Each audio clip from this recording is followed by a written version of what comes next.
مما ينقل عن عمر بن الخطاب رضي الله عنه أنه قال: أظل أهاب الرجل حتى يتكلم، فإن تكلم سقط من عيني أو رفع نفسه عندي. ويقول الإمام علي بن أبي طالب رضي الله عنه: المرء مخبوء تحت لسانه. ويقول سقراط: تكلم حتى أراك. وهنا يقصد سقراط أن يرى حقيقة الشخص الذي يتحاور معه، فحقيقة الشخص ليس في مظهره أو ملبسه، بل في ما يبطن في عقله وثقافته وما ينطق به لسانه.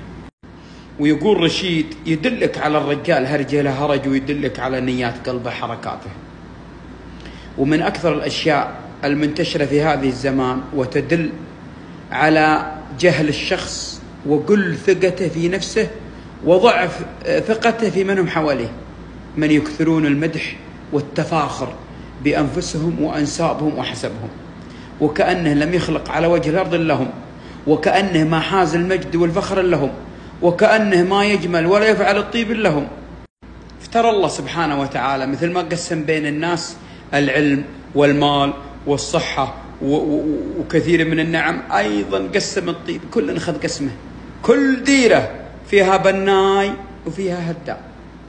فحاول تخف علينا وعلى نفسك شوي شوي، أنت من تراب وإلى تراب.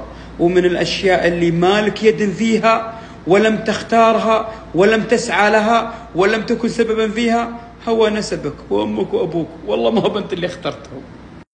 أيها الفاخر جهلا بالنسب، إنما الناس لأم ولأب، هل تراهم خلقوا من فضة أم نحاس أم حديد أم ذهب؟